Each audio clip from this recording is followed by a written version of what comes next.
Greetings, everyone. Welcome. I'm happy to be streaming at my usual morning time right now. The last couple of streams have been at night after a long day of jury duty, and I felt it. I'm feeling much more refreshed and ready to focus on the task at hand here of winning some Magic games, drafting some cool cards, enjoying the company of chat, and getting better at this very difficult game we're all into. So we're going to be on this schedule for the next couple of weeks. There is a vacation day for the jury. I'll have to define my schedule around the 4th of July more specifically as I approach it. So that Wednesday before and the month through the Monday after could have some different and more normal streaming times, since I'm not going to be on jury duty during that stretch. So keep that in mind. And other than that, though, just trying to juggle it all, keep it all going, spin the plates, keep the balls in the air, and keep pedaling the bicycle. I'm doing all those things at the same time. You can imagine it. Anyway, one of the things I do at the same time is mention my sponsor, Card Kingdom, in clunky segues. And in this case, Card Kingdom has helped me out again. I stopped by there yesterday and picked up a couple of cards that I misinventoried and had to pick up from Card Kingdom to sell to somebody else.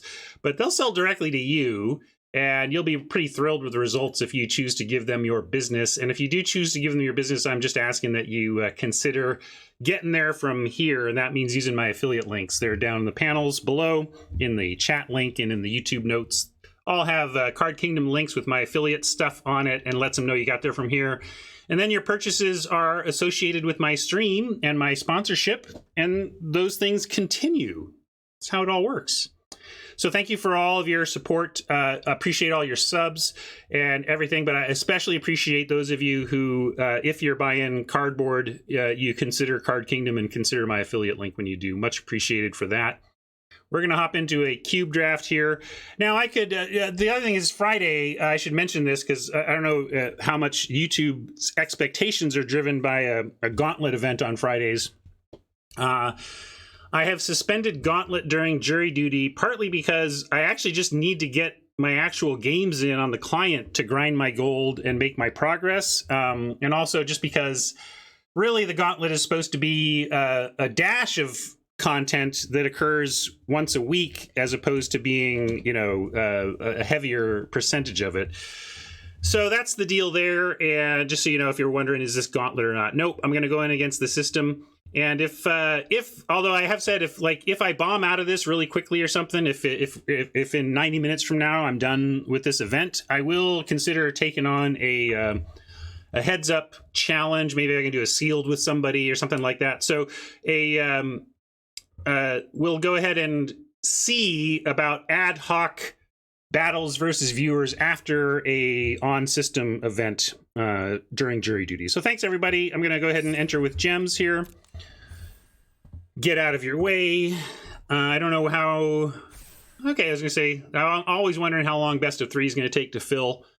I do think someone was saying, we've talked a lot about the prize structure incentive on best of three, and it has a different prize structure right in cube, so maybe that's actually helping. I do feel like the prize structure of traditional turns off a lot of players for that format. All right, high powered stuff. What are we going to take? Only one blue card in the pack, and it's a pretty excellent control card. We could just start with search and try to cut the blue. One of the things about Cube, though, I say this basically every time we draft, though, is that, yes, there's some stuff is more powerful than others, but you can really go after whatever you want to do. Right, and so that's what I say, you just want to look for build-arounds, but there's so many build-arounds in every pack. You could build around Mentor the Meek. You could take Search and make a control stab. History might wheel with the Mentor, and that would be good. Aggro is pretty good. Dragon Master Outcast is a build-around. Cultivate is a enabler of all of these incredible base green play everything type decks. Rishka, I wouldn't start with Rishkar, but not the worst. I think it's Cultivate, Mentor, or Search. And if I could pause the stream and ask, I think I would. I'm gonna go with my search. Like, I think it's for me between mentor, between those two, cultivate, mentor, and search. But since search is really, it's literally the only blue card here, and that kind of thing can matter in cube if you can cut off a color. And I'm not gonna force it though. Like here, I think I just want to stay a little more open. Maybe take Karn. Why is that, Hobo?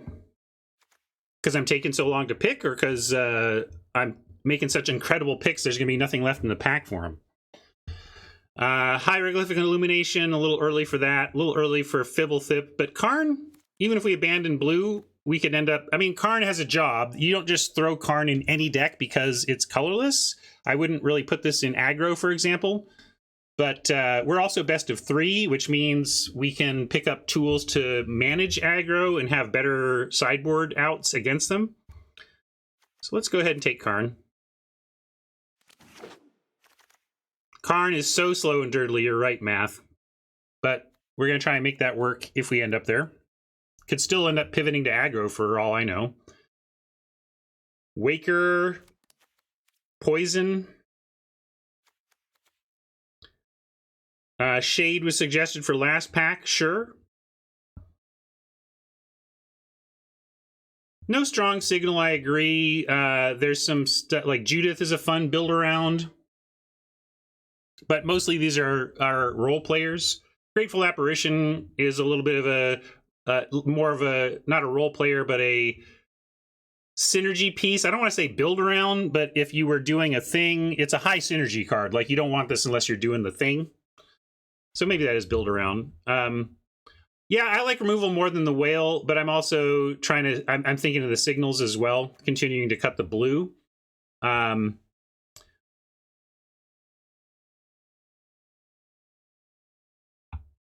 So we'll go, I'm gonna keep cutting the blue, see what that does for us. Well, Hobo, my clock, my people, my time. I'm operating within the system's settings. So really nothing we're doing yet actually works with Pearl. We could, I just love cost shavings. But that being said, yeah, I don't think we actually need to go here. We could just do Realm Cloaked for white blue control. Very classic archetype, right? JC, that's where I started too. I started here as well, but I really think this is a red-blue card mostly. It's not like you can't play this unless you're red-blue, but it's not at its best in where I'm headed here. I think I'm going to take the Giant and see about classic white-blue control. I've seen Cold Steel Heart go bizarrely late. Like if we wield this, that would be cool too. Giant Killer. We got the Giant. Oop.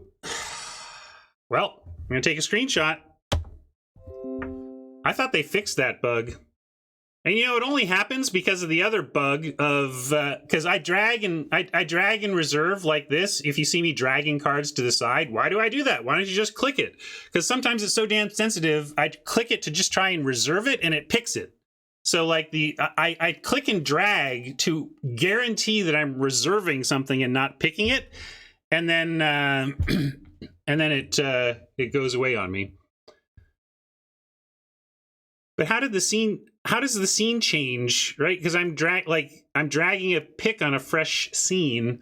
Anyway, if you take Felidar Retreat as some kind of inevitability, but yeah, where's Cloud Blazer? We'll take that. Sorry, I got a little distracted, but Cloud Blazer's great.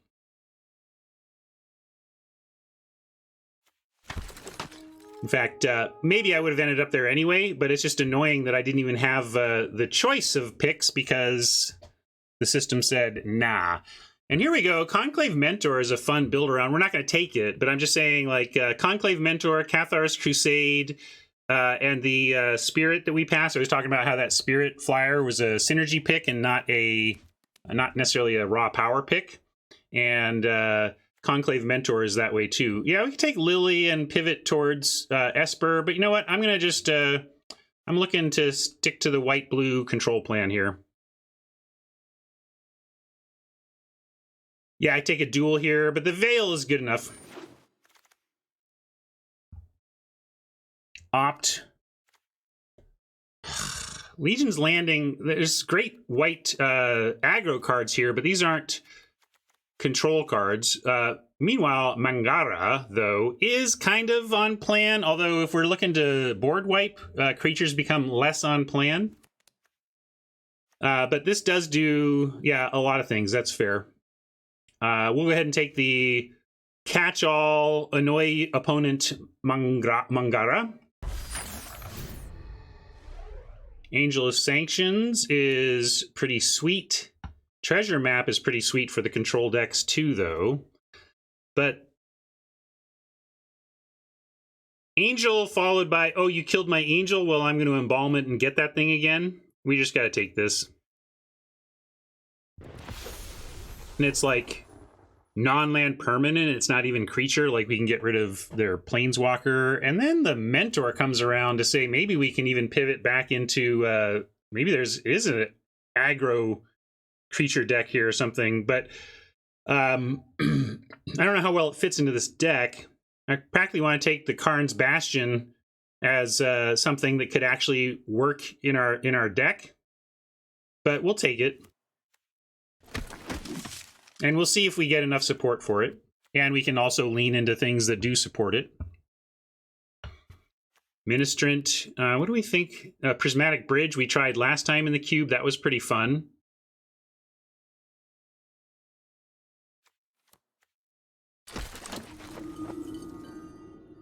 Apparition comes back as well. Dauntless Bodyguard. Apparition is a little more appealing to me as... yeah, Bodyguard is okay if we're really heading down the aggro path.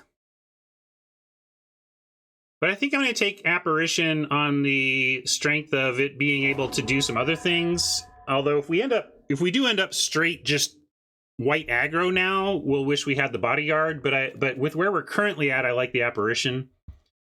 This is interesting. The Arena, Find and Finality is pretty good. We'll take Arena. Maybe there's a world in which we find our way into that, but probably not. And now we're like God's Willing is interesting, but now we'll just take the Retreat. But really, blue dried up. I was trying to cut blue, right? These blue cards were among my earliest picks. We had Search as pick number 1, and then I took something else. What did we take? Anyway, the blue is really dried up. When Mentor is still there, Usher now. All right, well, let's cut the blue. Oh yeah, Karn was the second pick. But I don't think we're blue anymore. I think we're white aggro, and maybe we get into the Conclave Mentor side of things. Like this works with that. Mana Tithe is okay. What's Throne? This Throne is interesting for an aggro finisher. Pathway for fixing. I bet we wheel this. I don't think people are going to want the pathway besides us.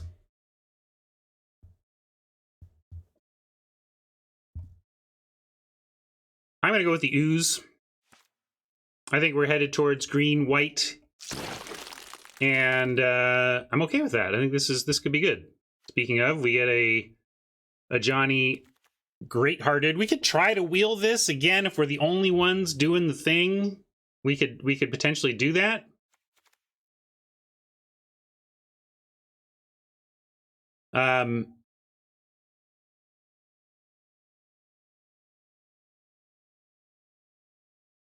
What elixir did I pass? I must not have seen it, but you want the expertise? Toski is interesting. I kind of didn't see it because of the frame, but that's a reasonable pick, D. What do you think? There's also Ambush. I do like me the Splans.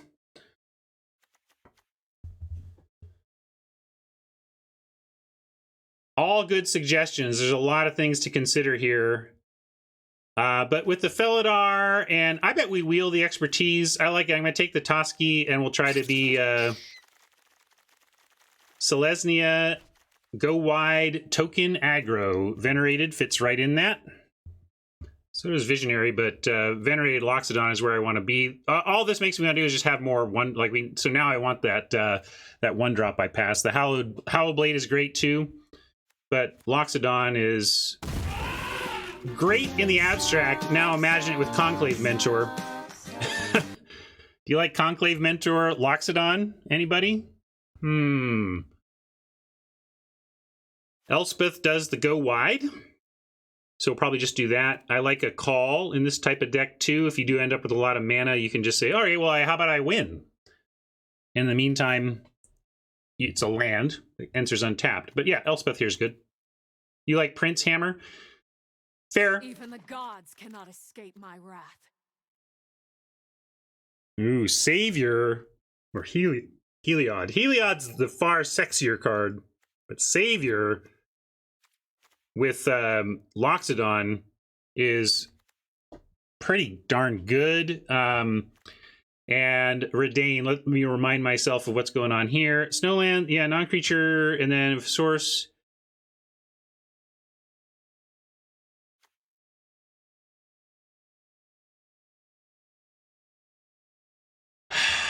Shield is oppressive, but so is Heliod. Like, I think these are similar. It depends on what role we want filled. I think I'm going to go Heliod, try to wheel the Savior.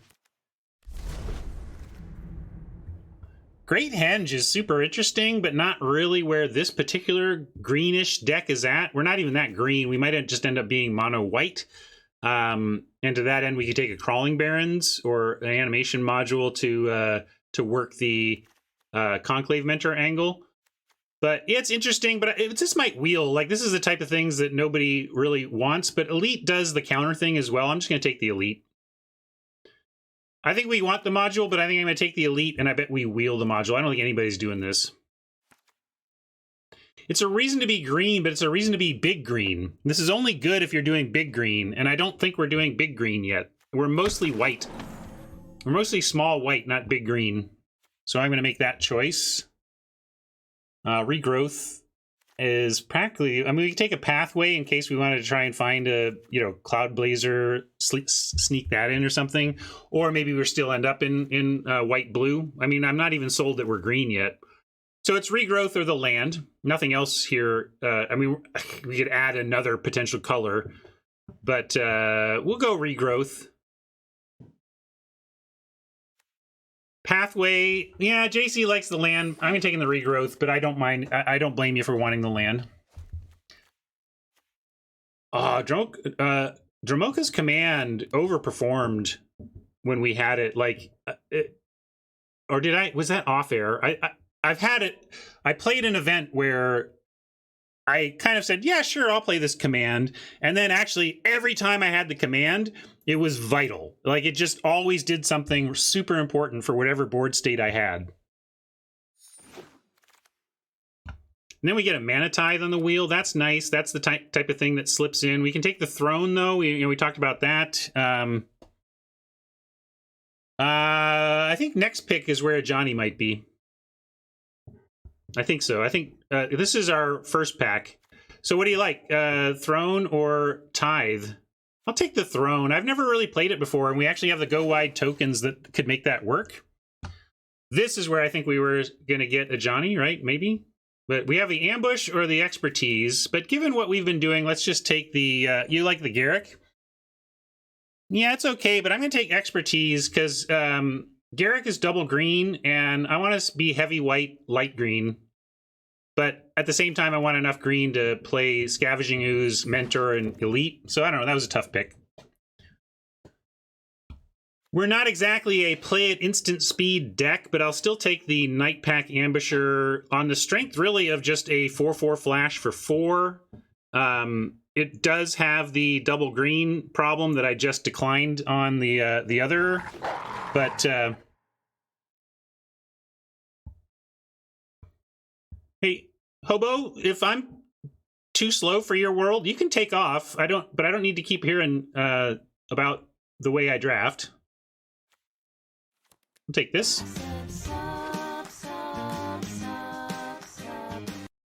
Okay. Bye, buddy.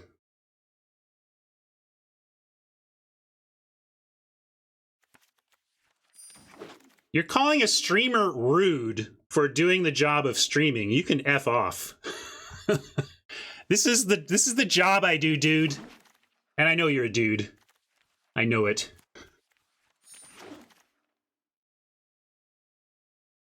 Why let it get to me, Hat? Boy, if I could just let things get to me and pick and choose what gets to me, that would be amazing.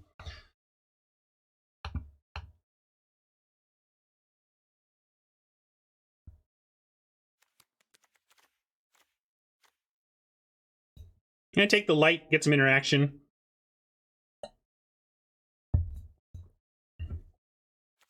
Hornet Queen is not, again, I'm not going big green or big mana.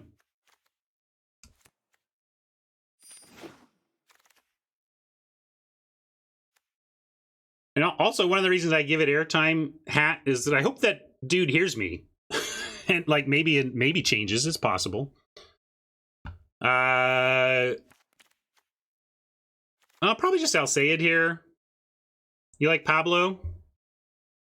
I love these. I think you all are underrating the 1-drops.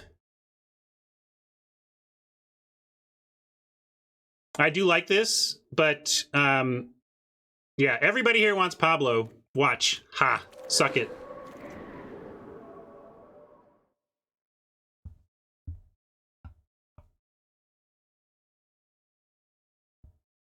Sigrid seems pretty good here. Better than Pablo.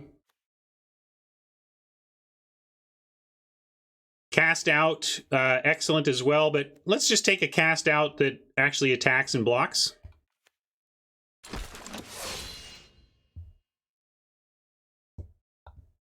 Starnheim, fine pick here, continuing on the heavy white aggro plan. Thalia, pretty good for us. We have some early... not really, like command, throne. There's some stuff that'll be taxed, but mostly Thalia's great for us. Would we play Bestiary? Maybe. Not a Vastward Surge. Easy Thalia here.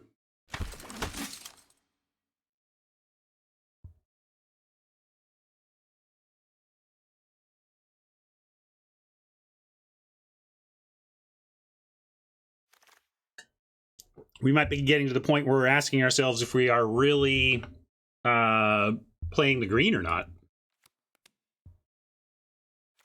Ranger gives us a couple of... We only have 2 1s, though. So right now, this isn't very impressive.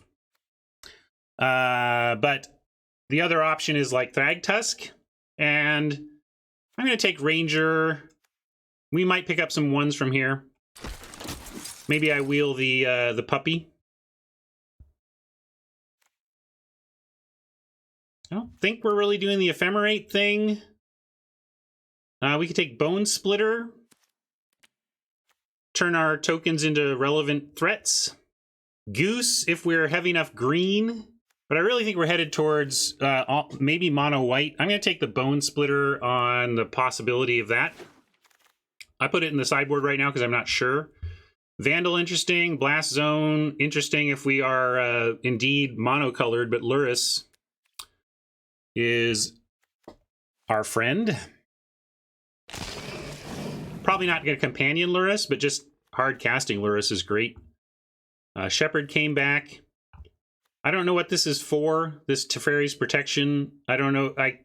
You're supposed to recur Fogs or something? I don't know. I'd be curious. I haven't looked at 17 lands, but I would like to see what, like, trophying decks have Teferi's Protection in them. I get it. It just seems really weak for Cube. I truly understand what the mechanical goal of a Fog is. I'm just surprised that that makes the Cube cut. Fight Spland over Splash Spland over, you know, there's a bunch of stuff. I guess I'm going to take the Recovery. Oh, it's not a Fight Spland, it's the Recovery Spland. Never mind. But I'm going to still take the Recovery, because if we do end up green, that's the type of card I'm going to want to play with it. Sigiled Sword, Wilt, Blade. Sword or Blade? They do similar things, but I'll take the Blade for being cheaper. And yeah, Florahedron's another possible way we would end up in green. Field of the Dead, nobody doing that in this one, I guess.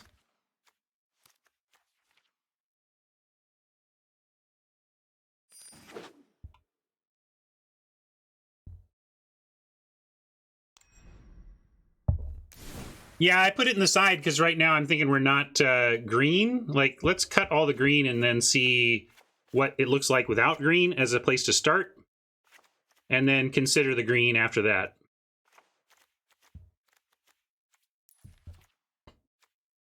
So, and we put a bone splinter in. Bone splitter, excuse me.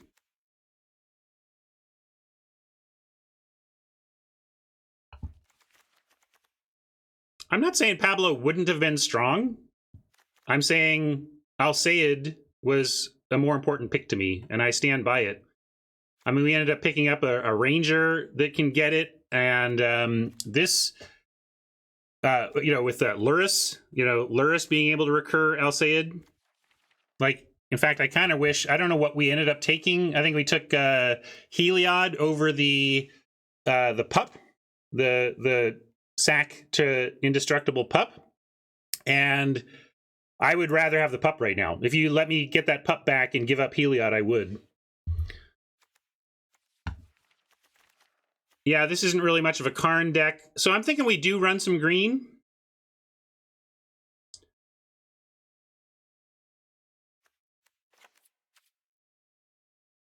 And probably cut the giant as not being part of our plan anymore. And do we want this stuff? Well, Lockdown, obviously. Angel of Sanction as the top end at 5 is probably okay. And yeah, so if we're going to bring in a touch of green, we're going to bring in our Florahedron and Recovery for sure. I like the Toski for what it does for the deck as a whole. Command is excellent interaction, and Mentor does the thing. And Bestiary is then worth it as well. Now, you like the Skoos? Yeah, I kept the Ooze out because of the early. It wants to come out early, and it wants to have a lot of green. We could still run it. But then at this point, I'm thinking like we're not running a bone splitter. We are using mentor counters and stuff. Yeah, we could also cut the bestiary and make sure that we have the time to do this. But it depends on how many creatures we have. Remember, we still have 17 creatures, and you don't need to do this much before the value is there. I mean, if you trigger this twice, then you've gotten a divination. And you with free scrying. So really, you just need to cast 3 creature spells after the bestiary, and you're way ahead. I think Starnheim seems meh. Cube is funny that way, huh? The consensus best card in Kaldheim Limited is meh.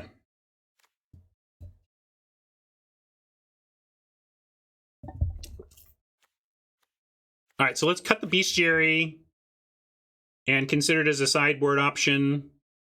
I'm not sold on bringing in the cheap green creatures unless they're, the ooze is close. Yeah, I've found Starnheim to be fine. David likes the ooze. Could cut the throne. We were talking about that because of the Thalia. And I think that makes some sense. I don't want to cut the command, though. Ancestral Blade gets worse with Thalia, too. We can probably go to 16 lands in an aggro deck with Splans. If we move these Splans over especially, it's a reminder that we currently have 18, technically. So really, we could go to 17 with the Splans. But that puts some pressure on the land side of these Splans to But really, that's where I like the Florahedron. Either you get lucky and it's ramp, or you just play it as land because you don't have your green yet. So I really like this as a potential splash, even though I've been cutting the... oh yeah, I'm not in a good place. Sorry, here on the deck building view.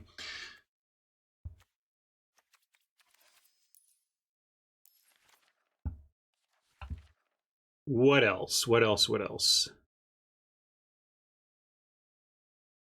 Expertise is kind of doing the thing. Yeah, I think let's cut the Ranger. When you only have 2 slots for the Ranger, it's a lot worse because you draw one or both of these, and then then what are you doing? You're spending 4 mana on a 3/2 and cube? Ugh.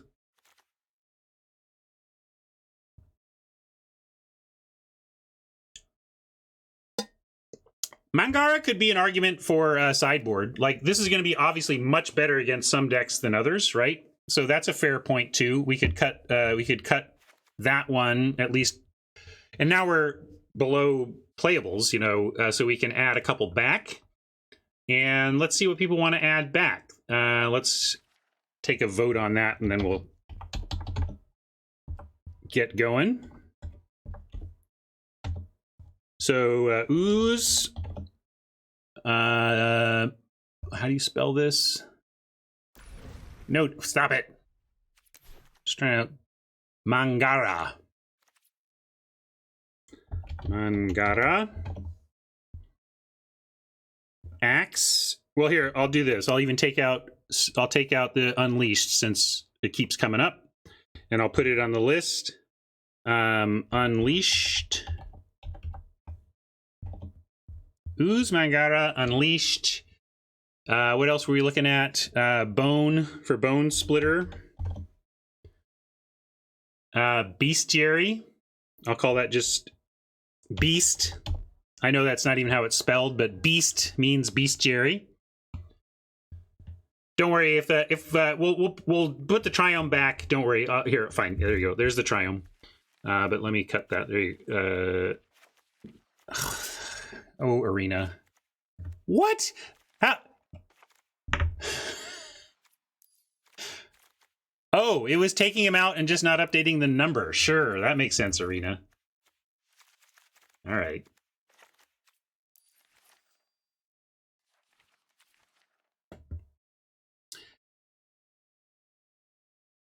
So, are we back now? Do you have what I want? We have 15. We have 15 lands, right? Plus the 2 splans. All right, so here we go.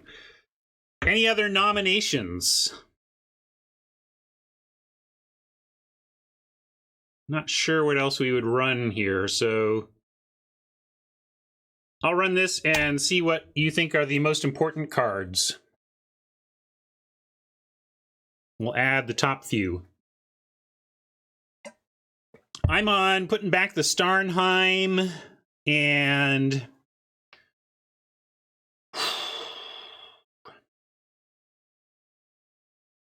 maybe the Diplomat is okay main and we take it out if it's not doing the thing. But it feels like the equipment and the angels are at least on plan. Maybe I could have put Regrowth in the mix.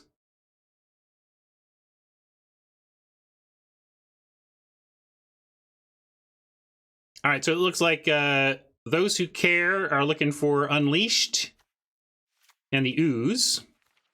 And then I will figure out my final piece. Could be just another land, giving us 16 regulars. But I think I like the 17 with 2 splans. JC likes one more land. We do have, Loxodon we hope is not 5. This is more the curve, but this is still relevant. We do have Starnheim that likes X as well. So yeah, let's just add a land. And I think we have 1, 2, 3, 4, 5, 6, 7, 8 green sources here with 9. Like, we should actually probably just go 2 more. Do you like this? This gives us 12 white. 4, 5, 6, 7, 12, 7. 12, 7, 11, 8 are really our choices. but I think 12-7 is okay. It means we might not get these exactly on time as early as we'd like, but I think this is fine.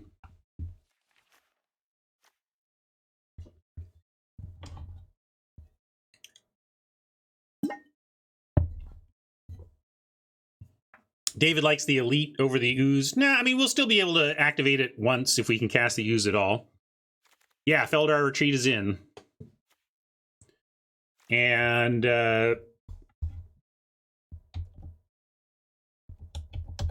we'll call it Retreat.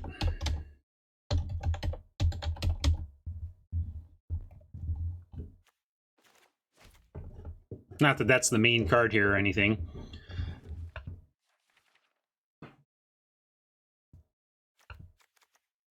That's true. 2 mentors. Well, what's your mentor name?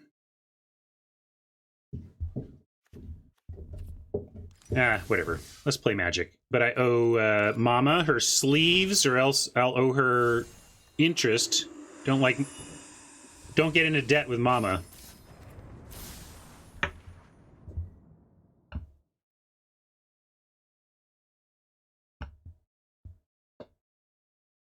And full art, my choice. Sounds good. Thank you. So 11 plains and 4 forests.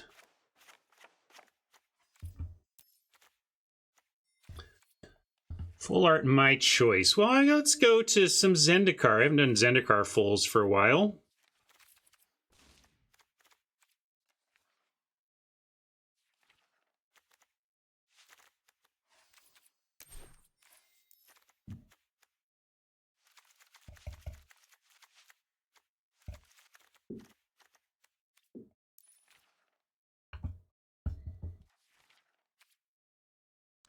All right, all looks good. Let's give it a shot.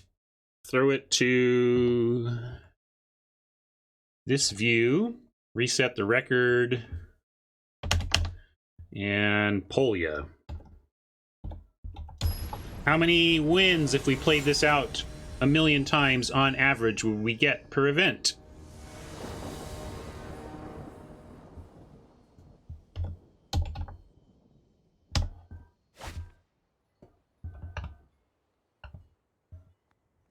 Ugh. One more land. Take any of these cards but Thalia and give me one more land. I sneak this, but I think we probably have to throw this back.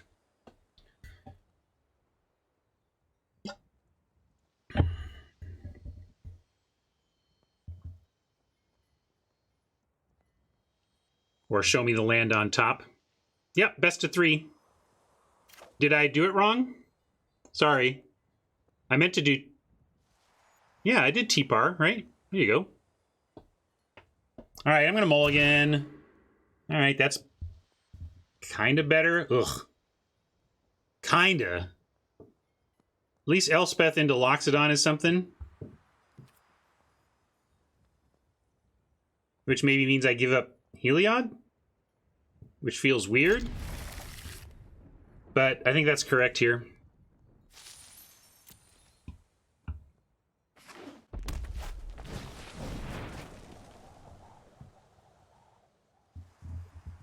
Oh, it's the 7 that throws you. Yes, that's a little joke.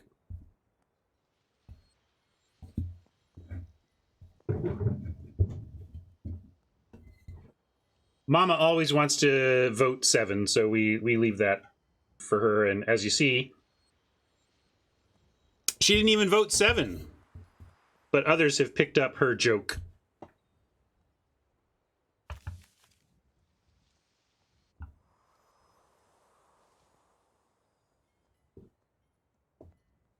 Oppo in the tank on this loot.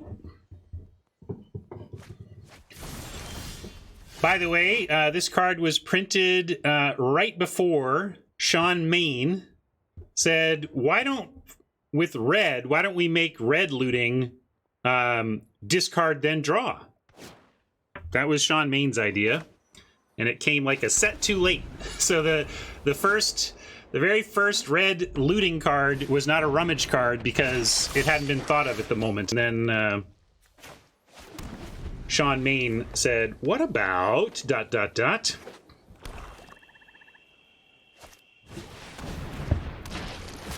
All right. Well, I was wondering if Initiate was going to be worth, you know, banishing. It's not really, but Midnight Rider sure is.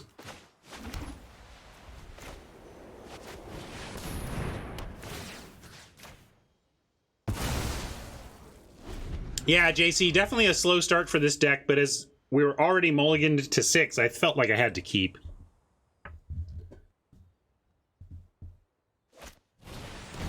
Ah, interesting, David. I wonder if it will by the end of this format. But again, it just feels like, what's the point of this thing? I'm not sure. Well, now we're gonna go for the Elspeth and hope that they're not interested in... I guess Elspeth can take one hit here. Like, my sequence here is gonna be 2 soldiers. Elspeth takes a hit for 1, hopefully just 1 from the Initiate. And then we go ahead and kill Elspeth to make 2 more soldiers and make them all 2/2s with Loxodon. That's my current plan. We can recover the Elspeth if we want. I know we can just cast Elspeth if we get the escape going, but you don't always have... Escape looks a little far away, but we could certainly do Elspeth twice, Loxodon, get back Elspeth, and continue to add to the board.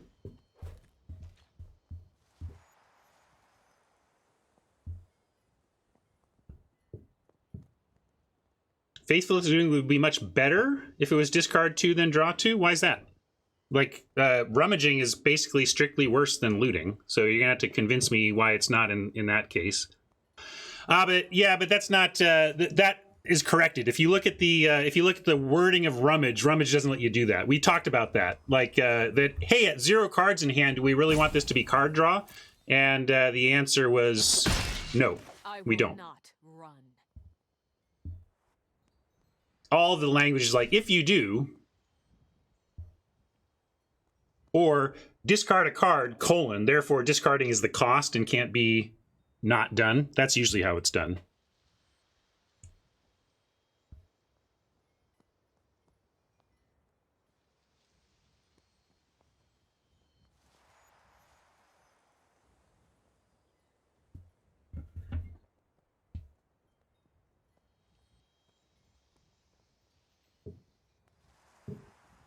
But how does looting not work with dredge cards stuck in your hand? That's what I don't understand.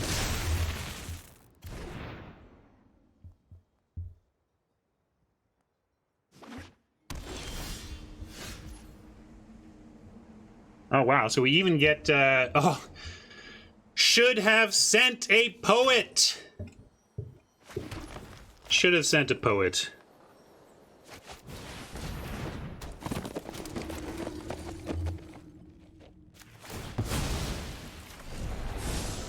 Together we can exact justice.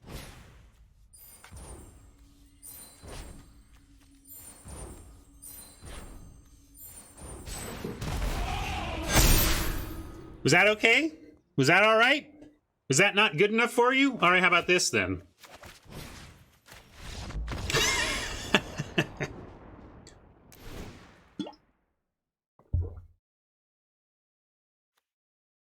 Ah, gotcha.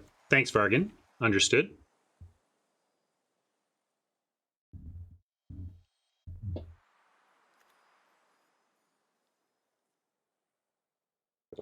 Oppo did not like the army of 3/3+.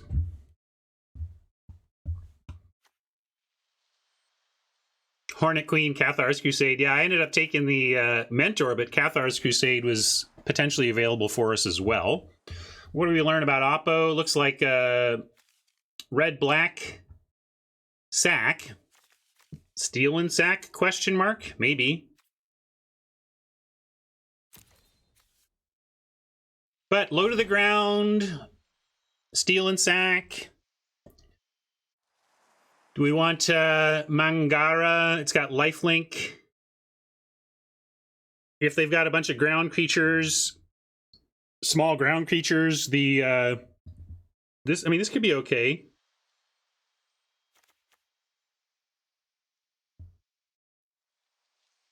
What would I cut for it? Yeah, over Angel, that's reasonable. Like this kind of deck doesn't have a bunch of high-powered targets. it's a bunch of. I mean, sometimes you just need to kill a thing because it's so synergistic. It's doing the thing. We could do it over maybe Starnheim if we want to be a little lower to the ground, but that's a great question. I believe I don't know. I don't know if we named it thinking, okay, we're going to call looting rummaging when it's red and call it rummaging goblin.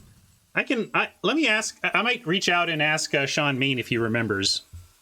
Yeah, Angel just hits everything, which is why I was thinking maybe if we're going to cut the top end or whatever a little bit, we could cut the Unleashed. I think I'll do that just because it's clunky for this particular opponent.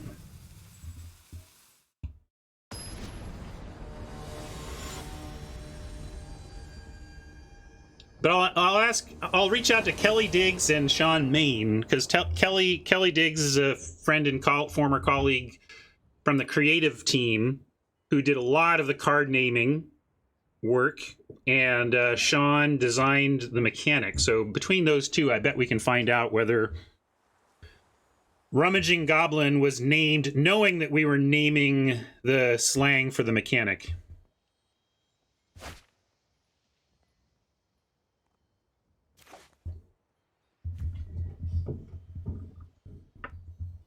Also, yeah, I don't know what Mark has said, but it's amazing. Like, Mark, this is a keep, by the way, but Mark is like, he sometimes has different versions of stories. You know, he has his own memories of things, and not everybody's historical memory in R&D is the same.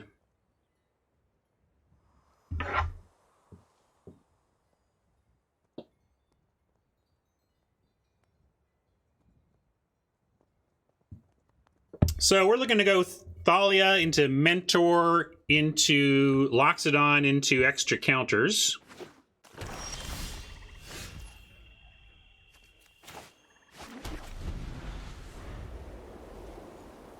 Maybe I should have just played Recovery there as land. I kind of spaced on that, but I think I should have. We still might have two. We can still go Thalia to Mentor, tapped Recovery, though. Yeah, I should have, JC. Because I got it in my head that I was going to play a Plains ahead of the Thalia, and then really just didn't register that I had drawn a Spland. That was a mistake.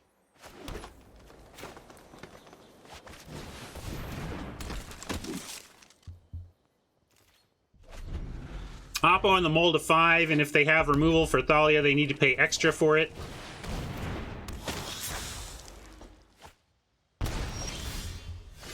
And so now I could banish the Blood Mage, but I don't feel like we need to. And it also hurts our ability to get Loxodon doing what we want it to do, so I am... All right, I'm going to win. That's what we're going to do.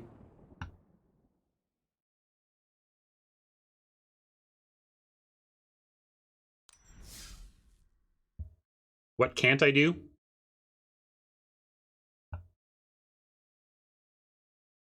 Oh, right, Thalia. Self-pain on that one. But whatever, we got there. Oppo, pretty done, it seems, after a harsh mulligan to 5 and facing a spell that was apparently going to hurt their game plan. Yep. Got to remember my own Thalia penalties. Or just let chat remember for me, that works too.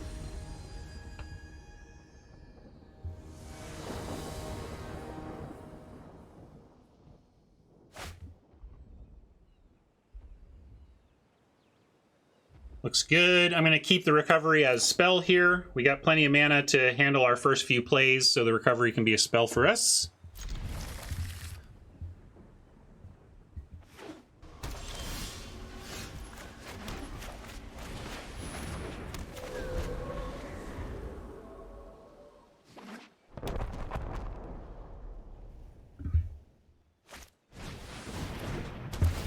Prism. I would have liked to have found something to do here on 2. We could play the Triome, but we actually could cycle this. I mean, we have 4 mana that can be nothing but mana. So I kind of like using these as cards.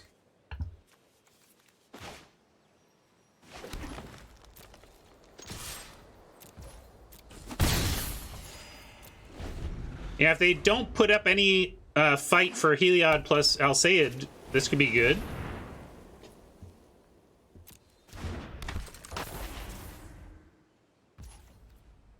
No luck here, though. Can't attack into the Baral. Mentor is interesting with Ministrant around the corner. I think we can do that. Ministrant, pay for the Mentor.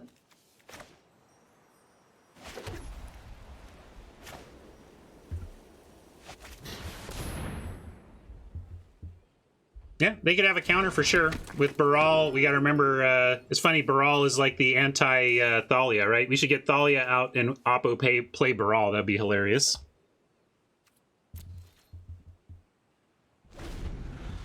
Hi freaking hilarious, as we say around my house.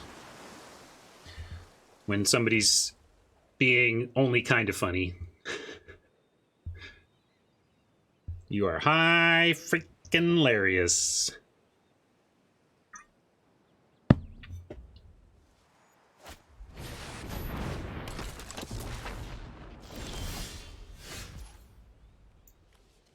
Toski would draw some... Oh, I played the wrong order. Jeez, sorry, that was just... Obviously, you heard my plan, gang. I just played the wrong card. Oops. So given that, do I do something differently now? I meant to play Mentor first. That was the whole plan. You heard it. I just did the wrong thing. Welcome to streaming. Yeah, Heliod plus Protection's not bad. I do want to get the Mentor going, though.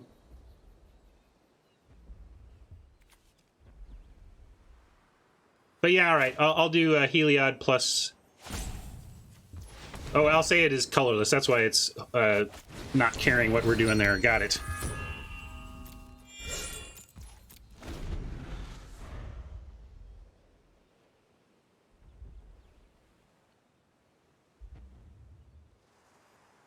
What's the plan next turn? Do we play a land, one of these lands, if we don't draw land?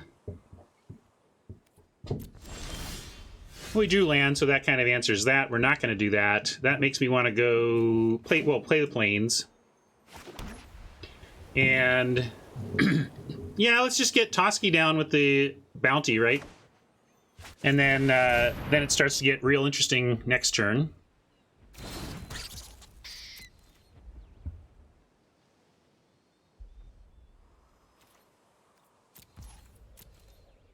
Right on, Rob.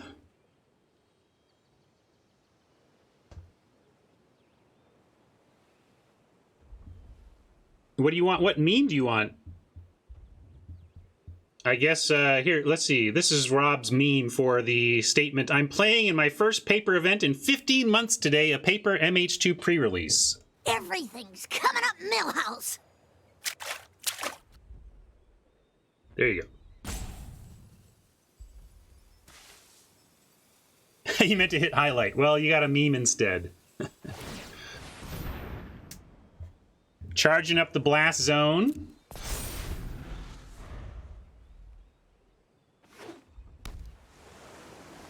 Maybe looking to get Heliod gone.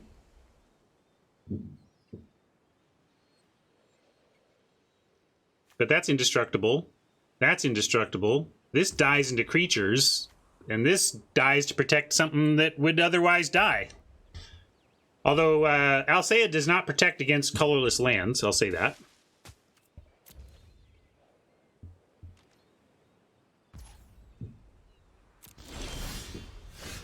More land that is only land, so we'll throw that down.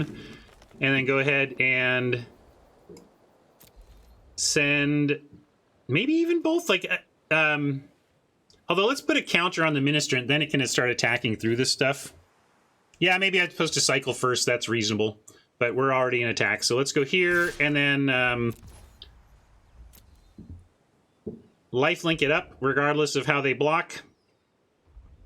And then we throw a counter on the Ministrant, and then the Ministrant can start attacking through these two creatures as well.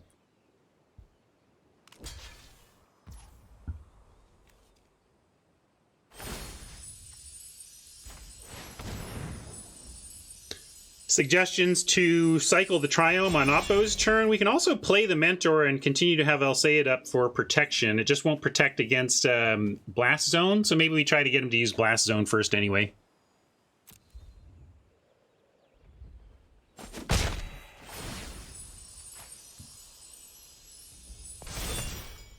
I like that. With the Blast Zone plan, Oppo seems to be on pace for. We'll hold the Mentor for now.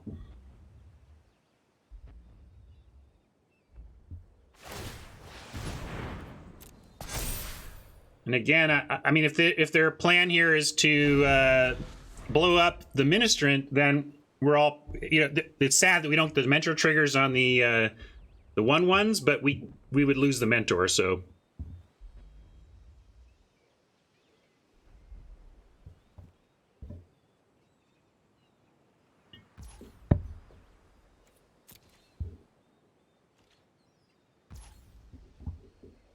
Yes. I just don't want to lose the Mentor. I'm happy for them to kill the Ministrant. I just don't want to lose the Mentor.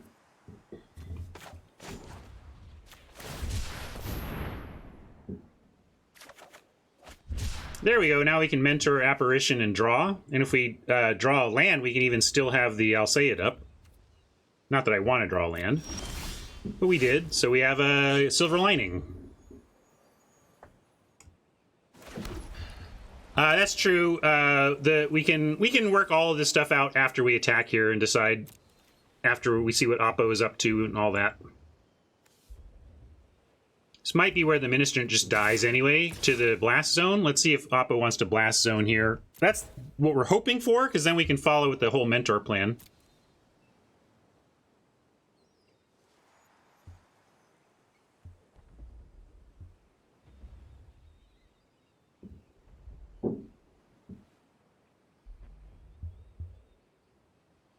Feels like it's what they're doing.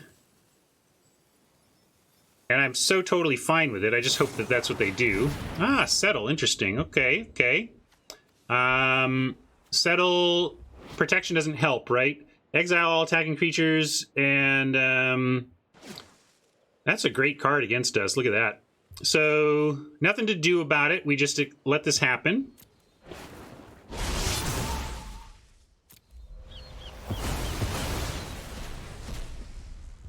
But we'll certainly take that action.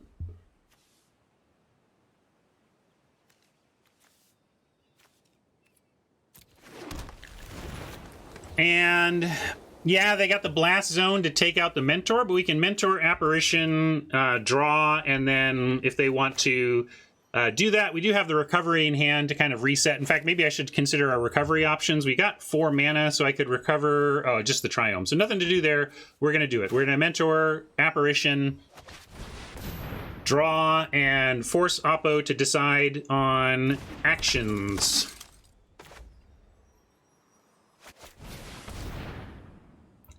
They are pausing. I think it's just Blast Zone, not like counter potential, but we'll see. Sigurd's cool. Sigurd will take out one of, yeah, you can take out a blocker if they block the Mentor with Baral. But I think this is where the Blast Zone takes out our Mentor.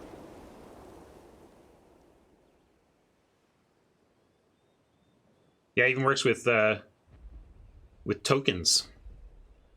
One of the reasons Mentor is so powerful. A lot of times these types of cards get language, rules language of non-token to keep them from being abusively powerful. This one did not get that, and it's one of the reasons to cube staple is that it works really well with the go wide weenie strategy.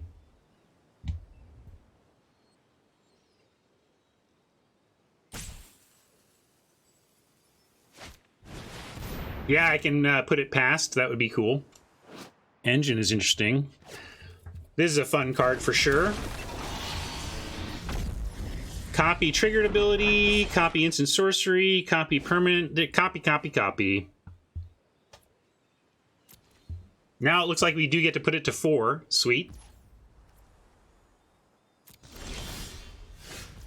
Still drawing all sorts of land. So, how do we go about this? We're gonna fly in give the apparition lifelink so that we can throw a counter around, and on connection, tick up the blast zone. I love it.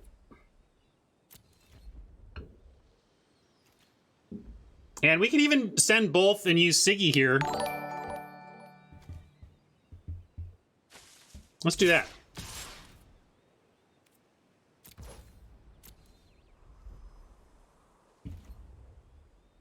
Well, yeah, could be a counterspell. I guess we'll see.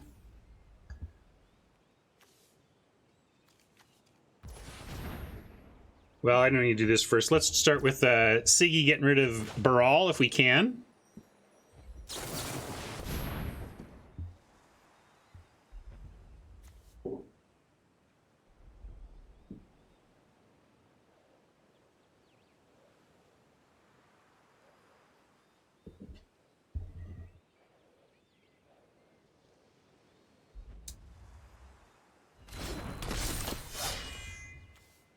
And let's see, I want to... It doesn't matter which order this happens in.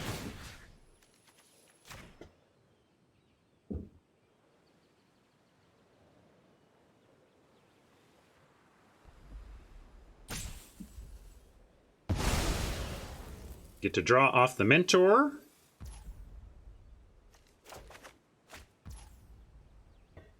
And we get to lifelink the Flyer.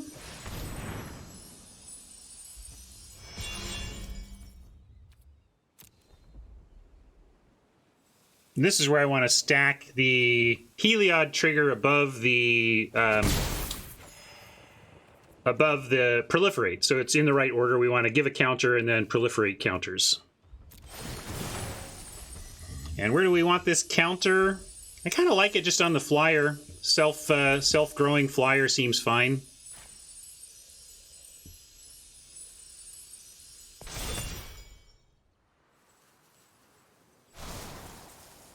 Yeah, it's funny. We can't target Sigrid. Doesn't like our Heliod. They don't get along very well.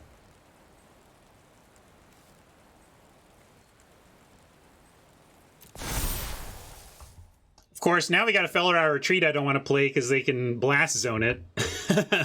Maybe we'll just hold here.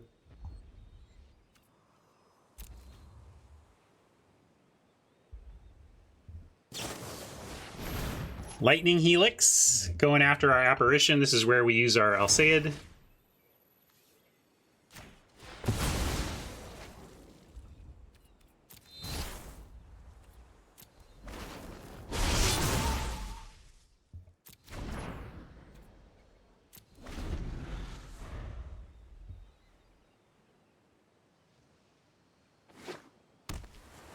They went for that Lightning Helix play on their end step. It makes me think they got something else here, because they could have lithoformed it to copy it and threaten two things, like threaten the Mentor and the Apparition. So it was an interesting choice from Oppo to not go for doubling this up with the second ability of the lithoform engine.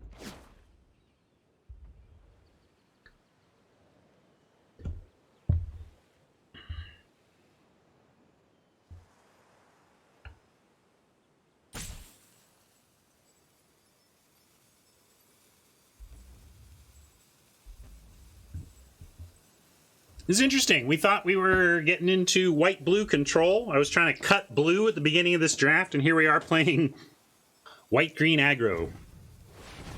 But that's good. It means we drafted the hard way-ish.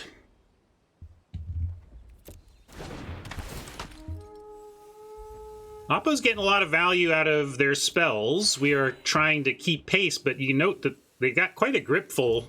We got quite a board full, so it's been about even. Well, that one was not lithographable. As a permanent, it takes 4 to copy it, so Oppo didn't have the mana to.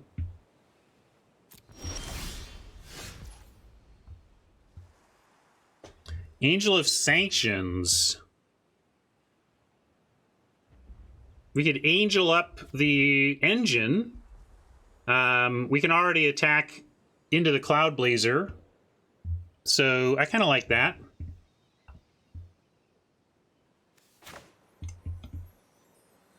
But we don't need to do that till after attacks, right? So let's do that. First strike. And a 3/3. You'd even send the Mentor at this point.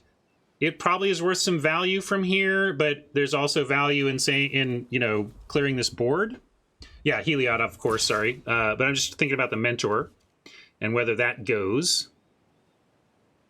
I think I leave the Mentor back. Everything else can go. Yeah, Sigrid is if they double block Sigrid, we have to deal with that. The reason I was willing to accept a Sigrid double block is the recovery. And also, yeah, even if they got this back, it wouldn't be that big a deal.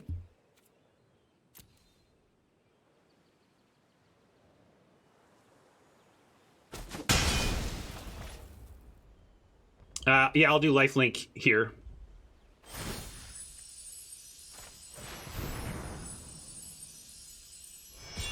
Oh, I should have done it on... Oh, it's another creature, right?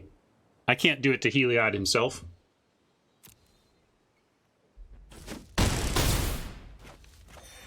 Can't put Heliod tokens on Sigrid. You can go Mentor, and then it's easier to attack with it next time. And it gives us a second place to proliferate. Now, do we want to grow this to 5? If we grow this to 5, we can play the Retreat. And the on 4, though... Yeah, let's put it on 5.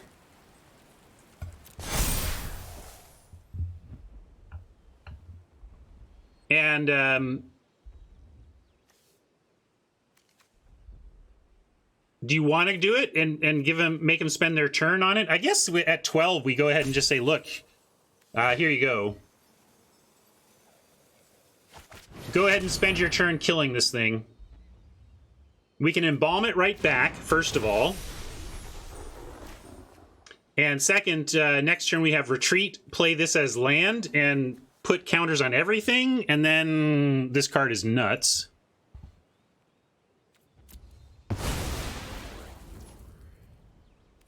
And this puts Oppo in a tough spot. A lot of things, they have a lot of cards, but they have a lot of things that they must deal with, so Sweeper would be great for them here.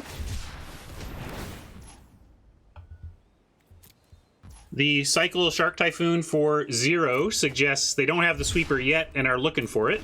Or looking for something.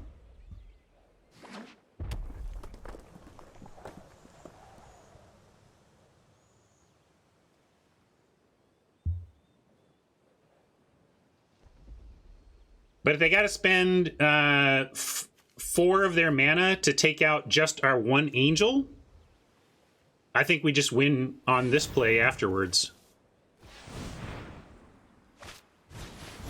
That's not bad. Blocker, but not enough.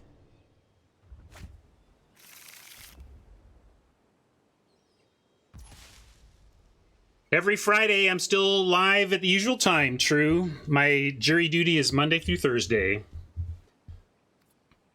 I've tried to communicate that the best I can, but I know it's hard to get those messages across.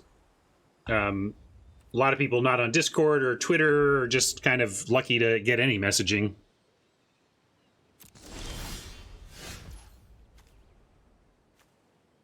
All right, we're going to go for the Retreat.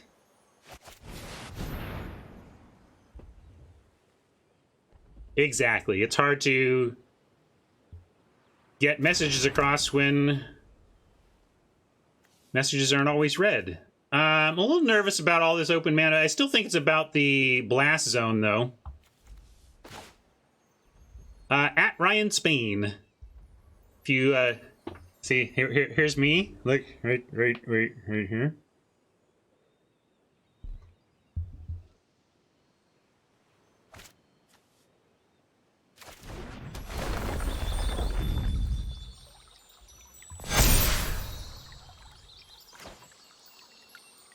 Ended up green-white go wide, debating playing this Thalia. It's unlikely to get them to... But I guess it does draw us a card.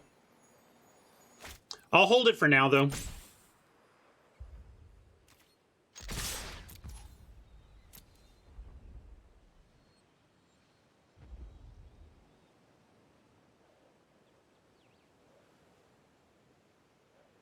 Second settle would be unsettling.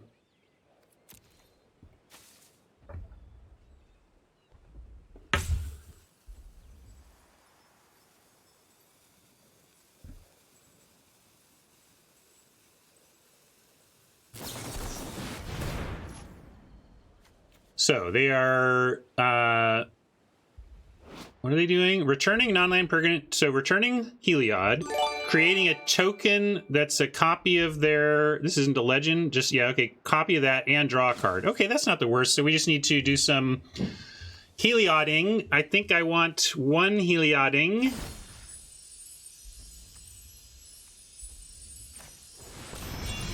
And then save the mana to recast Heliod rather than go for more lifelink here.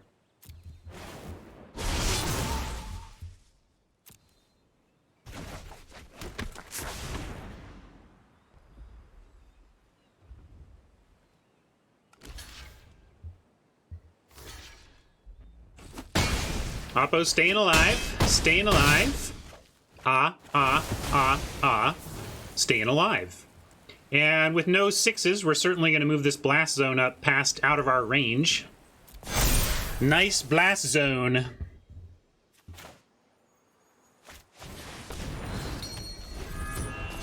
No worries, replaying a Heliod. Yeah, Sweeper is what we're afraid of, but Heliod is not really affected by sweepers unless they're exile sweepers, so I'm going to make him have that.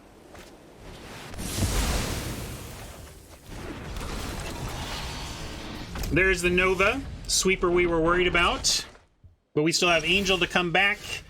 We can make new threats with the Felidar, and we've got Thalia to boot. So all still pretty good here.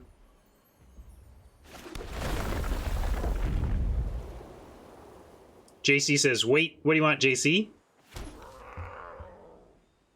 Certainly playing a land and making a 2/2 is right?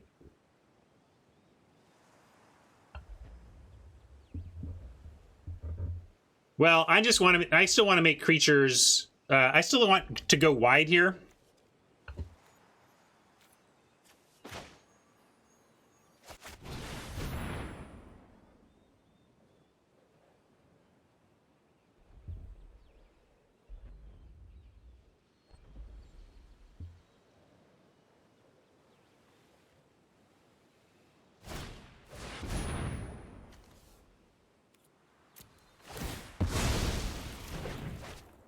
So 1 million cards, is it going to be enough for them?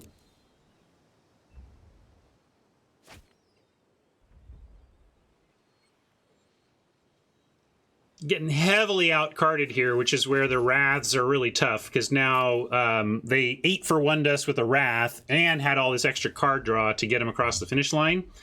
So we're putting a lot on this Angel, and we're going to throw it out there. Take out... it's really about the engine. I'm going to take out the engine, but this doesn't really even matter. Like, what matters is can they do something about the Angel?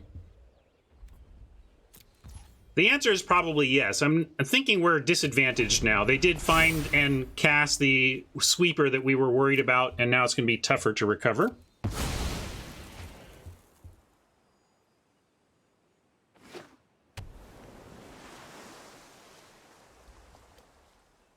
Good news is it's all action from here. Lands, creatures, all produce action thanks to the retreat.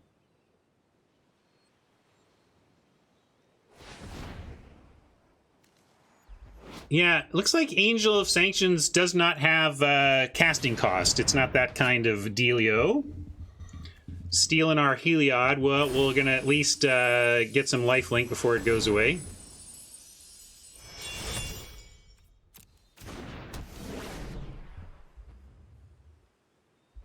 Worried, though, they didn't steal our potentially lethal threat, so they must have an answer for this as well.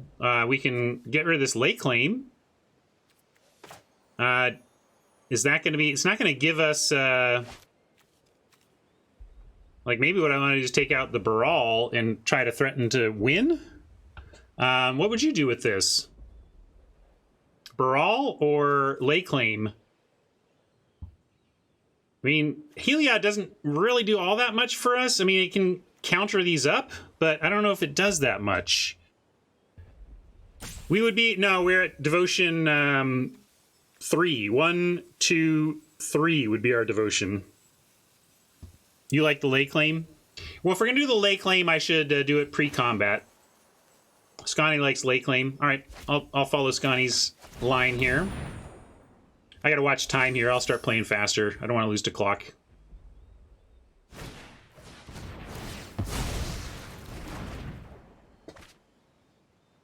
Yeah, we get it back.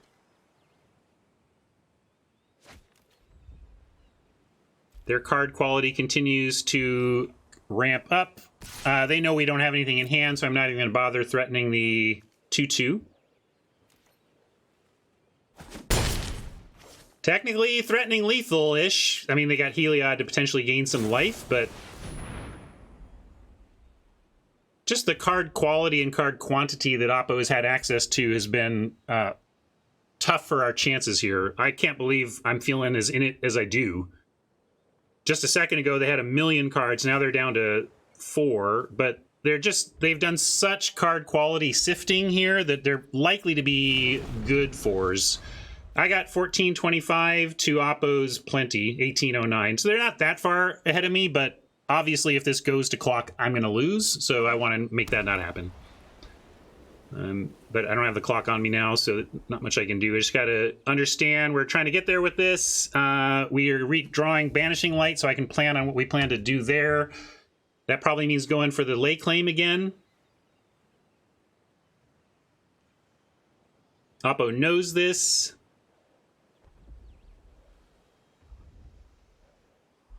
So what are they going to do? Tighten the clock race, I guess. There you go. That's kind of what I was afraid of. And now maybe we have to take the engine again, or we just lose too much value to this. Like, really, the Heliod under their control is not as bad for us long game as them having the engine long game.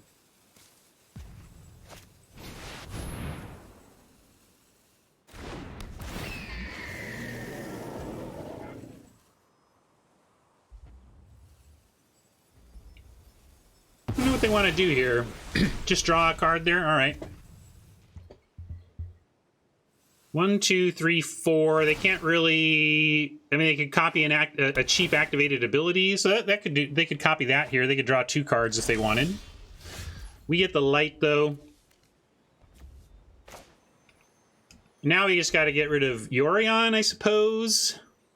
But this is bad news to leave this active.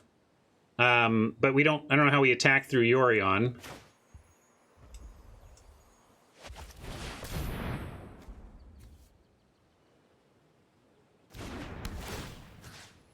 Yeah, this is all tricky.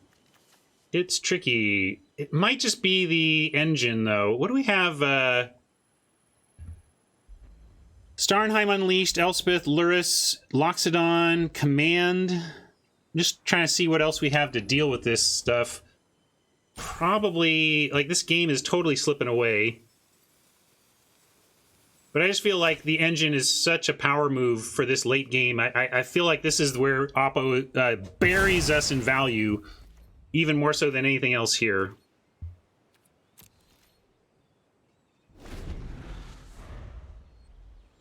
Yeah, we could take the late claim, but what I'm saying is that getting Heliod back isn't actually that useful to us right now.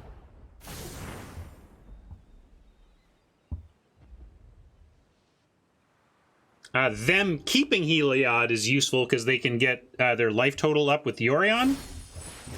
But we have a lot of must-kill threats, which is why I'm not feeling like we're going to win this.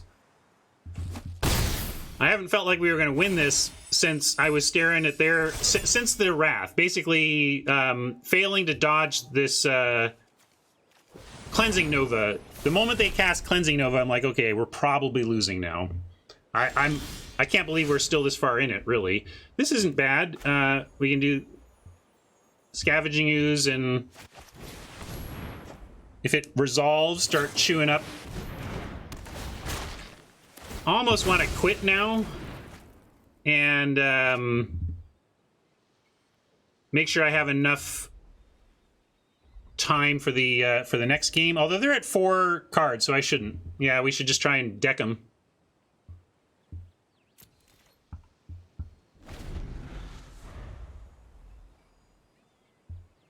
kind of a mistake to not be more aware of this. Thanks for mentioning it, Gadandmore. Should have kept an eye on their library, given everything.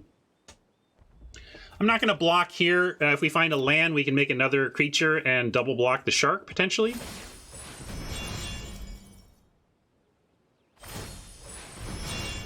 We're definitely not winning on damage anymore.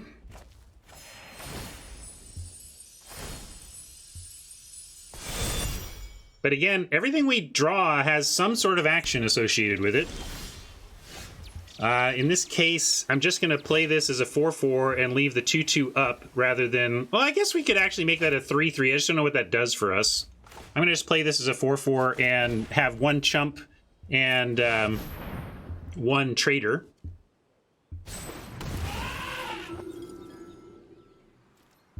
Trader. I don't know if this is a traitorous cat beast. Or a traitorous Loxodon. It's a trading Loxodon. Heliod is definitely being a traitor. Can we survive?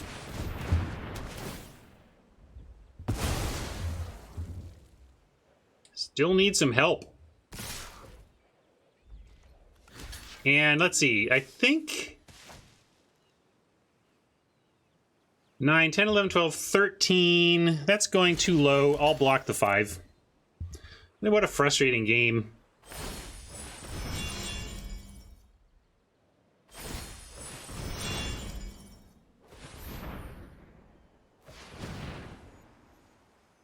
We did get a slow start, if you recall.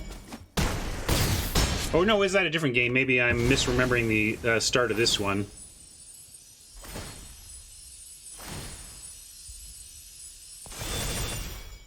But they're actually catching up on clock because of all this. It is a terrible draw. And we're dead. Damn it! God! That's a frustrating loss right there.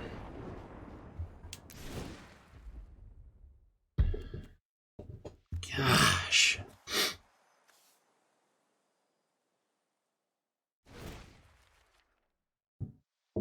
I practically want to bring in a Realm Cloak Giant now. Have a response of our own. Maybe we can get extra low down. Karn would be good for what? Fighting a long game? I don't want to get into a mindset where what we're trying to do is understand how to beat this game, this deck long. I don't think that's the solution. The solution isn't for us to try to match it long. We should try to get underneath it. That's what I want to do. Yeah, Bestiary feels too clunky. I just want to bring in stuff to increase the deadness and do it on the quick. Like, even Sanctions can go, and maybe even shave a land.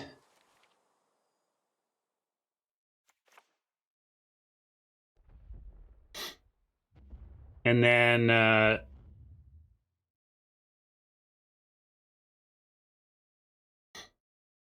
I'm not worried about the long game. I'm going I think we want to get him dead before this is even that great.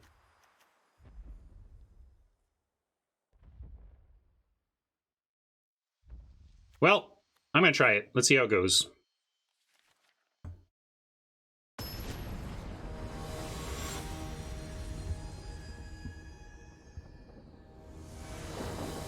Cut all my angels. Too slow, angels. All right, this is interesting. We can keep it. It's not exactly the hand I'm looking for, but we do get to ramp into an Elspeth and then Heliod up some tokens and whatnot, so I'll keep it. We could hold the Triome for possible cycling, but I think I'm just going to hope that we find some action and use this as land. Mentor, cool. Yeah, still playing this. I mean, not that we can do anything else, but like, just thinking ahead now, do we want to get Mentor out before the Elspeth tokens? We'll see what the draws bring. Maybe we'll come up with a different 4.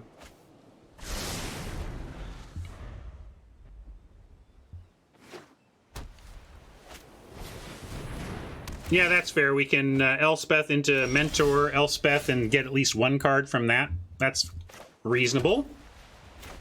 I like it. Let's do that. I can escape my past no more than my heroes rally to me.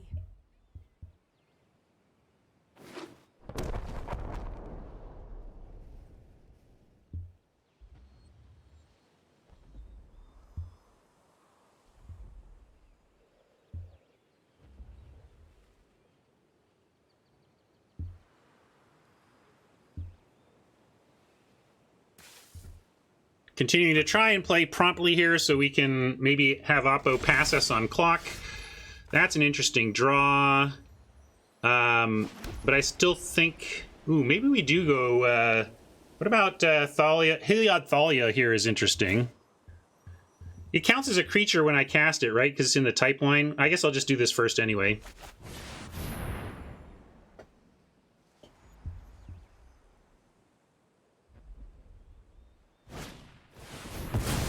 And that's okay, because now we get to do this. Hopefully. Can they stop this? No.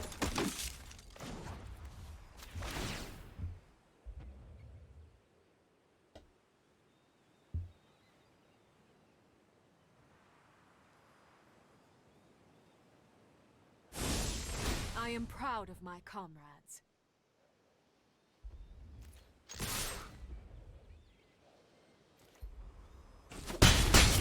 Let's see how this goes. We could be playing into Wrath effects. A Wrath kind of just sinks us, but our plan is to get them dead before they control, and we can't play too hard around it. We just have to hope our plan works. We did get our... We have it. It's the matter antimatter combo here.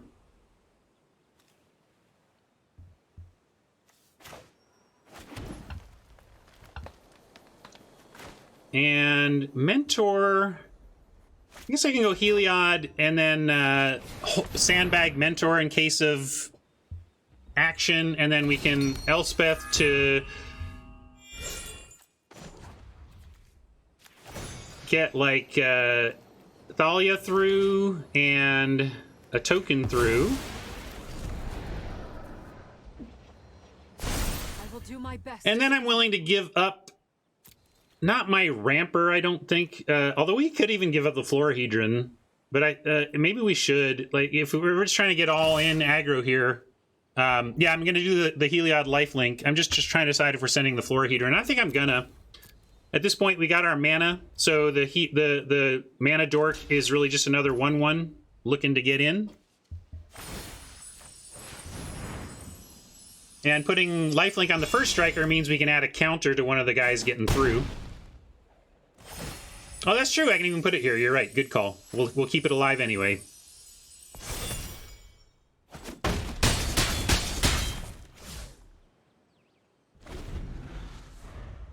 I mean, I meant to do that. That was my plan all along.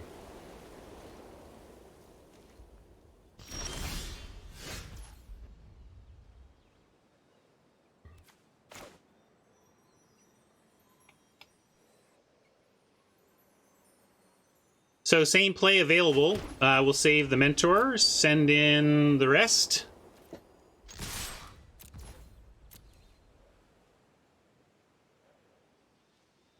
Now Thalia, the I could have played around that, I suppose. Good news, everybody. We get all of our land. Good news, everyone! Don't despair. We're drawing nothing but action forever. Too bad we don't have Felidar Retreat, huh?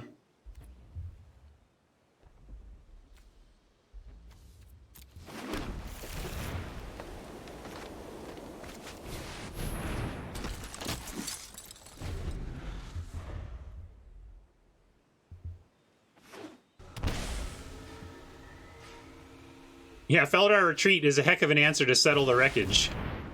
I think we just lost again, though, gang. This deck is not going to do well against sweepers, and we're up against a sweeper deck, so... Boo earns, but it's Magic for you. A bit of rock, scissors, paper not going to go in our way. Really a tough part of it was that we have no graveyard for the Elspeth comeback. SRAM gets us some cards, though. But we can't escape our Planeswalker, that's the problem.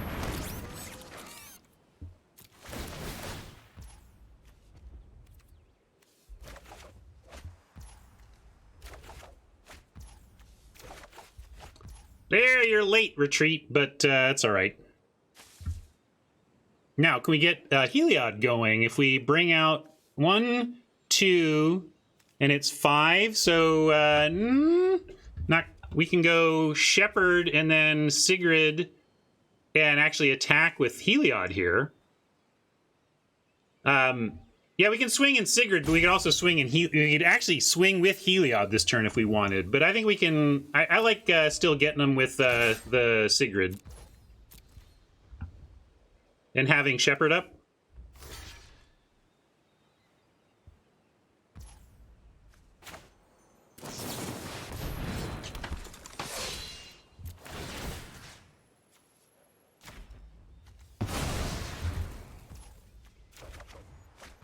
Well, we drew right back into it this turn with all these cards. Now, maybe we just can't play around it. Like, I could hold the Shepherd, but I also just play the Usher here and say, if you've got another sweeper, you did it. You got us. But Shepherd does give us a chance after a wipe, so yeah, I'll save it.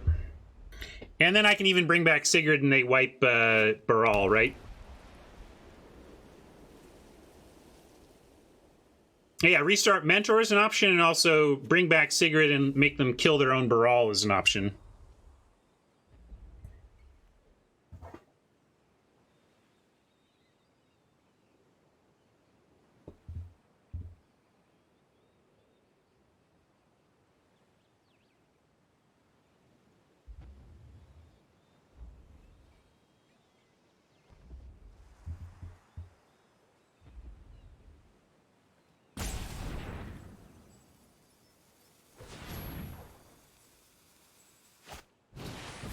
Yeah, we've dodged a lot of the crazy card advantage that Oppo had in the previous game. Still falling behind on clock here, so I gotta try to set us up to win game 3. If we can win game 2, that is. Loxodon is interesting, but it's kind of the wrong time. I think I'm gonna play an Usher to activate Heliod. And then we'll just save Loxodon for a potential 4/4. I just feel like we're trying to get him from 8 to 0, and I don't have time to tap all my attackers to get him bigger.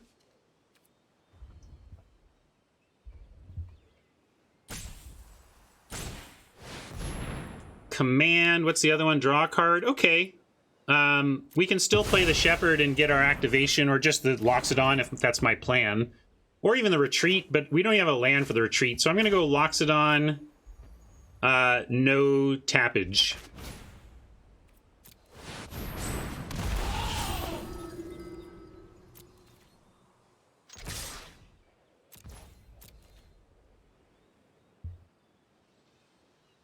They got a block here, and we get 1, 2, 3, 4, 5, 6, 7, 8. So hopefully we just win here. Let's find out if we do. Oh, I can't activate on the first striker, as we learned. It's got protection from our god. Bummer. We'll still give something lifelink, but we can't give that lifelink.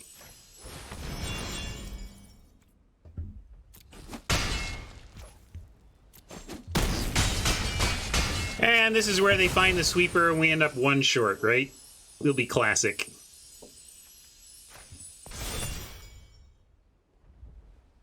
Can't self-lifelink there, and I could have done 1 more lifelink, I suppose, but the life doesn't even matter. Only thing that matters here is whether they have a sweeper or not.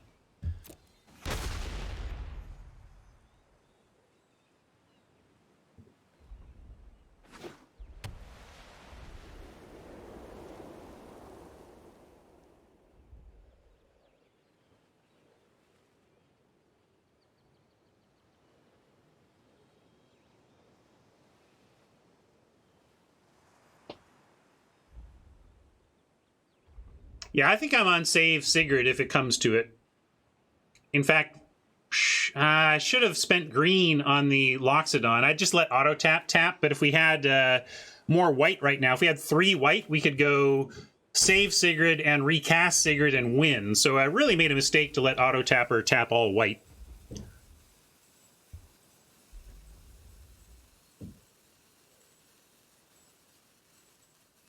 Oppo in the tank suggests that, I don't know, that like, well,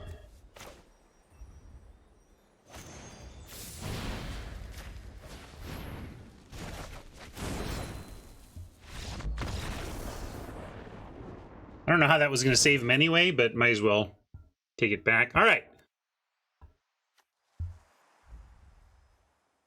I don't think we have any changes. We're going to continue to try this get him dead before... What?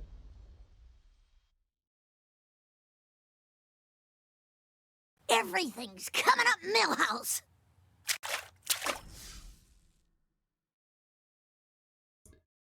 We got him in the 3rd game. You blinked and missed it, but we curved out real quick.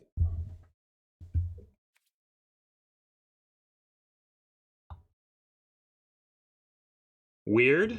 Hope Oppo's okay. It almost feels like a... this took too long, I gotta go. Something else happening. Oops, we are not 21-0. That would be impressive. We are, however, 2-0.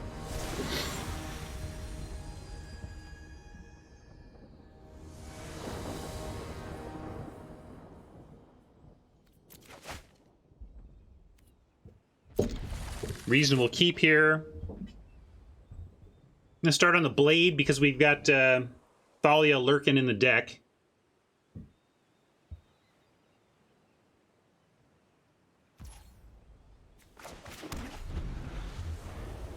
Also, nothing to get with the Ooze, so if they kill something, by all means, kill our 1/1.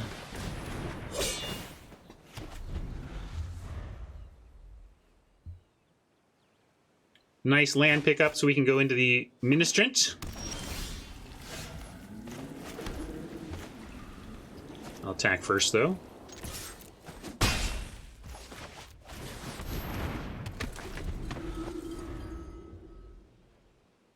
Next turn, do we play Felidar or Ooze if nothing else changes? Probably just Felidar, max the mana. They're playing blue-red. It's not like they're going to kill an enchantment. Nice Pillar, prevents our Afterlife trigger. And the land is nice because it means we get to actually activate Felidar next turn. But still am going to go with this play this turn.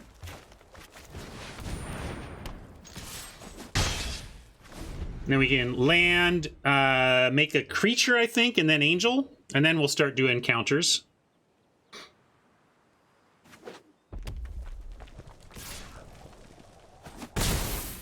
Huh. Alright, I was like... Leyline Tyrant, you don't lose, I guess we sanction that. I sanction you, Tyrant. After I make a kitty. Wow.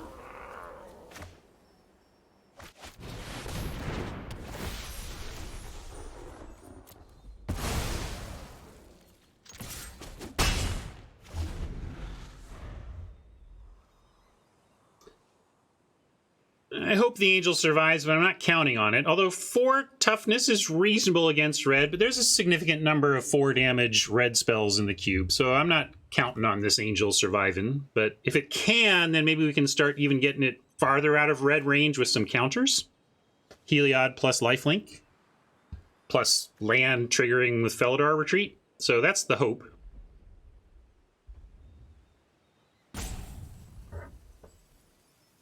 They keep hovering over the Angel, but I can't tell if that means they can kill it. So they're going to 2-for-1 themselves to kill it, and we can accept that as well. If we draw a land, we can just re-Angel. Or are they just making it so we can't block? Is that the idea? Maybe they're saying, well, maybe they'll trade, and I won't have to use my removal spell, but now they probably finish it here.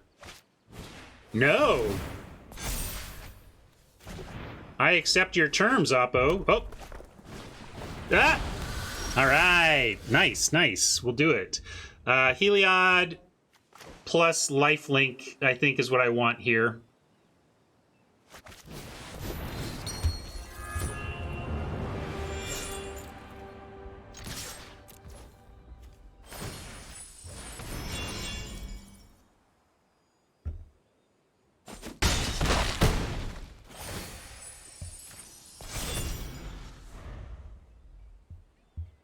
Just trying to make this thing harder to kill, and as we saw from last turn, they gave up a Royal Eruption to just even threaten to kill it. So hopefully we're still good. That's not going to be enough. Torbrand is so great in heavy red or mono red decks, but right now I think we're all right. Yeah, Ooze to gain life is a great call.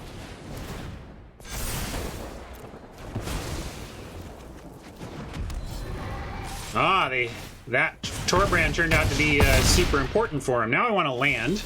All right, we got our land. I'm gonna go.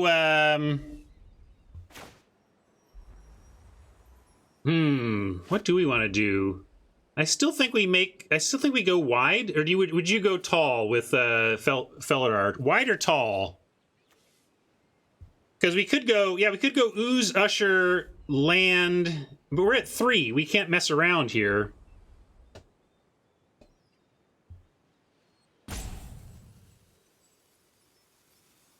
We got to gain some life, so we should think about it that way. Or we can Angel to try and protect ourselves. Like if we Angel the pet, we can block here and block here. So we're not dead, right? We're not just dead.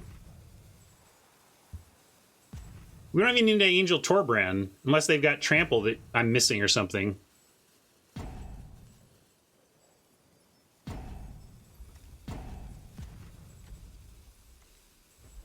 Spitter, right? Spitter is just dead. But we gain life. We can gain life if we do it the other way. So, but if we go Angel on Torbrand, we lose to either of the flyers. So that's not acceptable either. We need to gain life. So let's do this. This. Well, Usher doesn't wake it up, apparently. And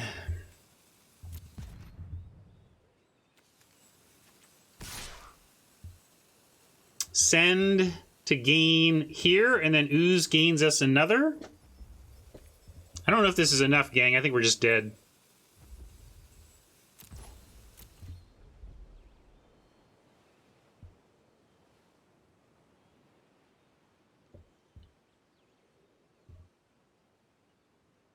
Too many things we needed to cover for. Funny that the spitter was really the difference. Without the spitter, well, see, I'm going to return it, David, because I don't think it's mostly anymore. I think we're dead. All they have to do is play somewhat correctly, and we're dead.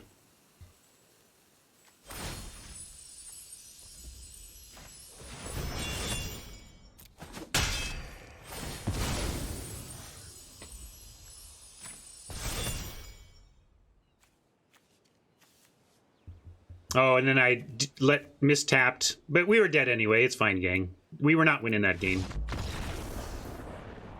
The wrong tap was a wrong tap, but it was the wrong tap for the play that was not going to work anyway. So it's like, you screwed up the play that was not going to save you, Ryan. Yes, I did.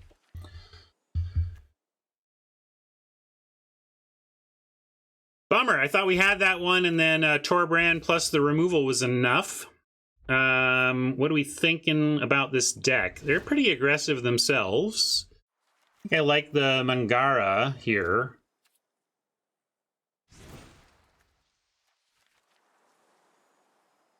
Over what, though, Ryan? Because everything else is pretty important, too. Yeah, maybe this isn't the best, like... Although they are trying to do the thing.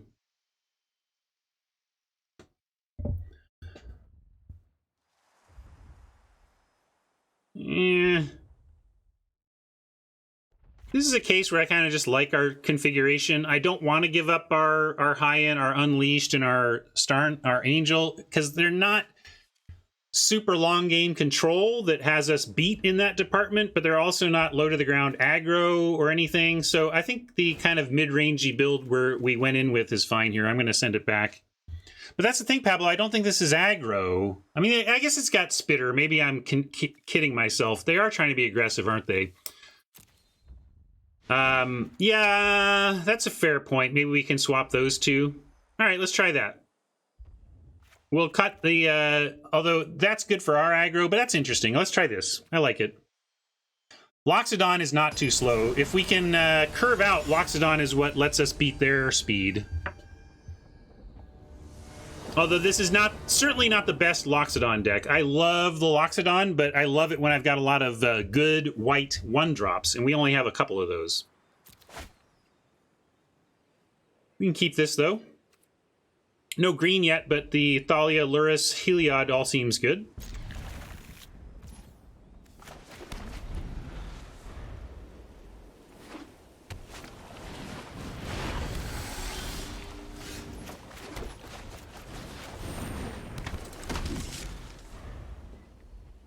They're pretty creature heavy themselves, so Thalia is not going to be a huge tax on them, but maybe it'll mess up some stuff.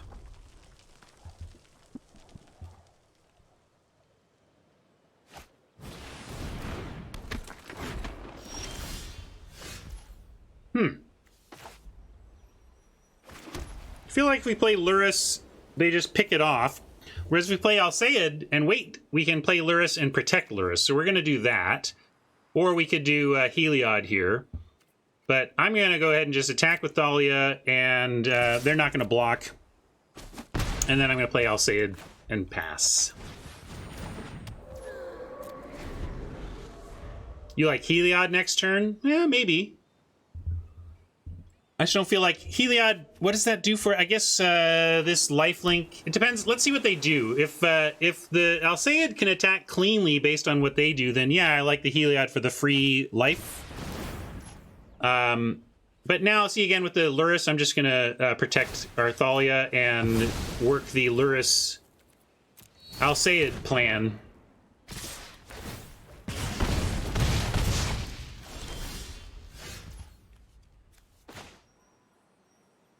Does mean we'd have to go shields down this turn, though, to go both Lurrus and cast this. But I think that's just where we're at 16, facing this sitch. I guess we could leave Thalia back, and maybe they don't have attacks, and then we can take it a little slower here. Potentially even just going Unleashed. Foretelling the Unleashed. Since Heliod does literally nothing on this board. I'm going to do that.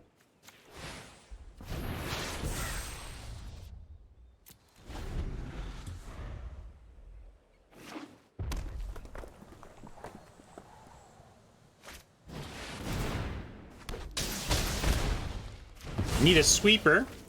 Boy, we're getting worked over in a different way this game.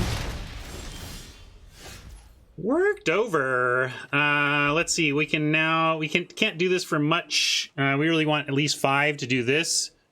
Yeah, but this is my problem with the Lurrus. We play Lurrus, then Lurrus is dead. So here at least we have a chance now for this to work. They just have so much pinpoint small removal. I just don't think any of this is living is the problem.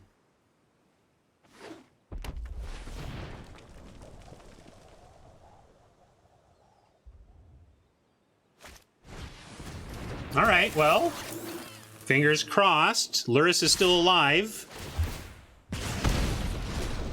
We have no choice but to put Lurrus in harm's way and hope it's enough. And in fact, we'll just put it in front of the courier. Gotta. Nothing else to do but this.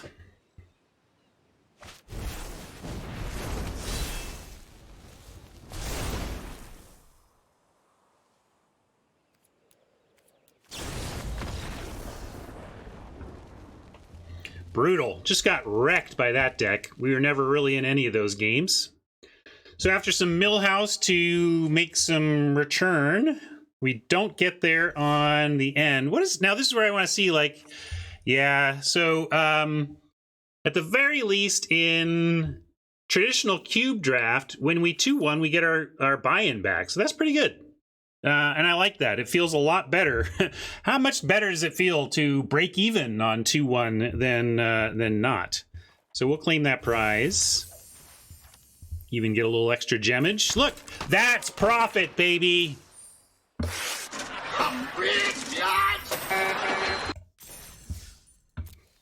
Snuck in some profit. Oh, yeah.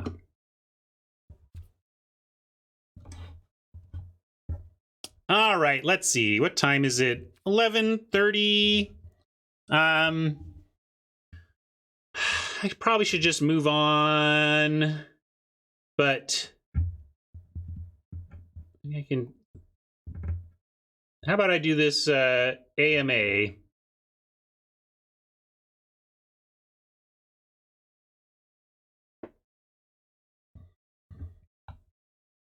But before we do that, let us pop up to this view. Hey, YouTube friends, thanks for hanging out for that. I had fun.